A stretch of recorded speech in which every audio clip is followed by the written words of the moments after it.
I just destemmed about 25 Guajillo pepper pods, and I'm letting them soak.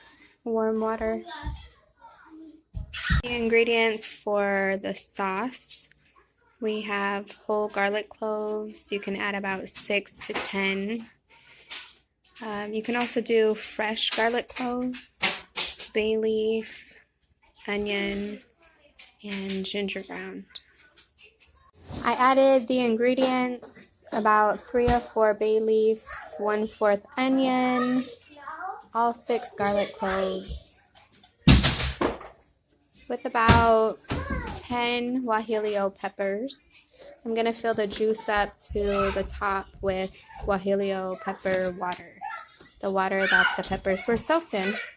When you're done blending all of those ingredients together, you use your filter. You want to filter out all the seeds and the big pieces and make pretty much a tomato sauce looking sauce. And let that strain.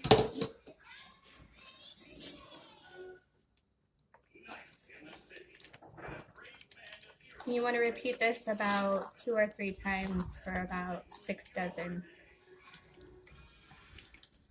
After straining the pods, I still have a lot of thick pod residue, so I'm going to put it back in the blender, add a cup of water or 2, and liquefy it some more so I can strain it again.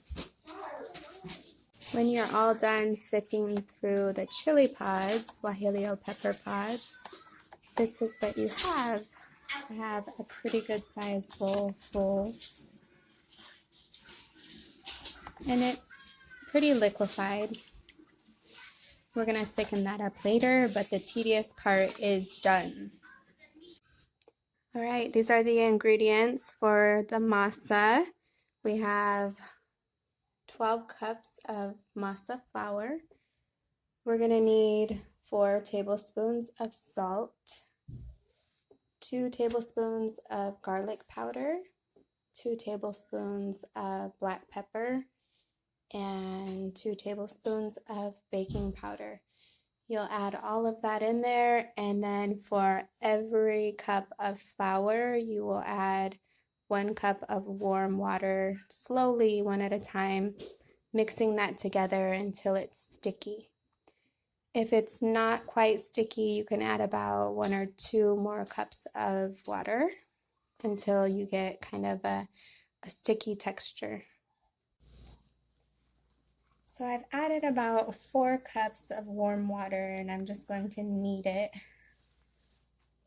Get that water to absorb in, and then I'll finish adding 1 cup per every cup of masa flour that I added. I added 12, and that'll be good for about 4 to 5 dozen. Okay.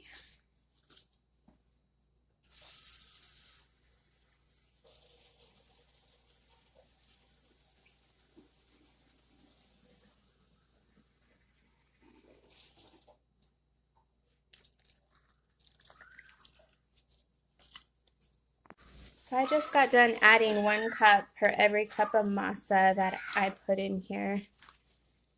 And I'm going to add a little bit more than that 1-to-1 ratio because it's a little doughy. It's not quite sticky.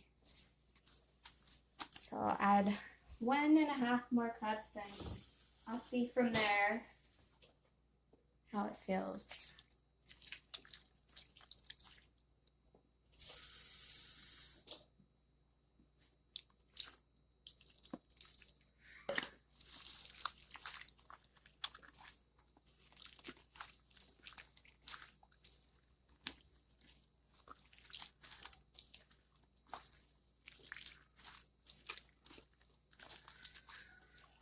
Okay, perfect. It's getting that sticky texture.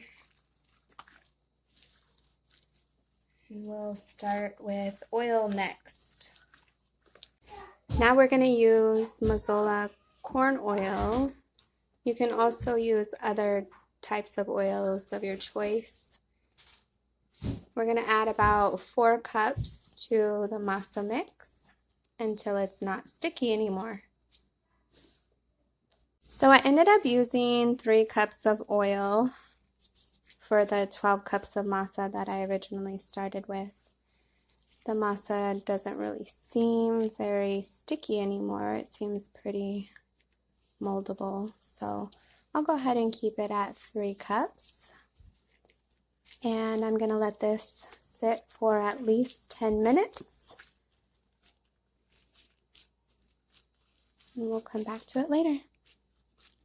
I'm going to start the meat process by thickening the guajillo pepper sauce that we made earlier.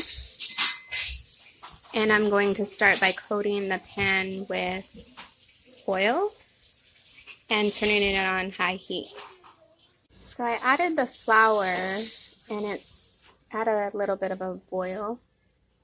So I'm just going to whisk it and get ready to add some of the guajillo sauce to this mix. I add the guajillo sauce.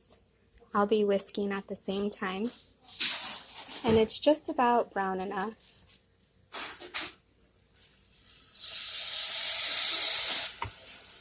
I do about 3 ladles full and whisk it for a couple of minutes.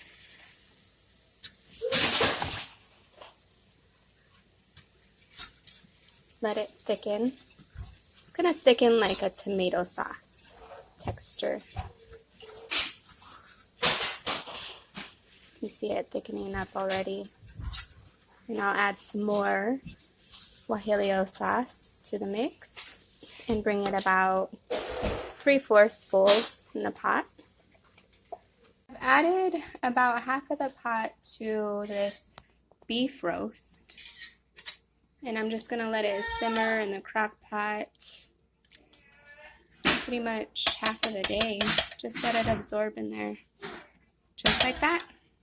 Now we're going to sort through the corn husks and find the softer side. There's a soft side and there's a rough side. So this is my rough side. This is my soft side. I'm going to place the soft side upward into the strainer so all the water can kind of just drip off, and facing towards me so I know which is my soft side. I'm going to go through all the corn husks and take out any little fiber hairs, look for any distorted corn husks and set those aside. Use foil to coat the bottom of your pan. Just make a foil coil on the bottom before you add the tamales.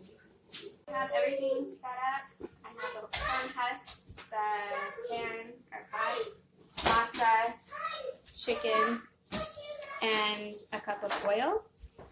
And so I'm going to grab one of the corn husks, and I like to face the bottom part down towards me. I'm going to dip my fingers, just the tips, into oil to make my hand a little bit more oily. And it'll help whenever you're working with this masa. So I'm going to grab about a palm full of masa, about a good size palm full. And I'm going to rub it in the upward area and flatten it on the corn husk. And that's going to be a little bit thin, so I'll add some more masa, kind of thicken it up. Okay, so once I have the masa spread out on the corn husk, I'm going to grab about a tablespoon heap of chicken and spread it upward onto the masa, right in the middle. Right in the very center.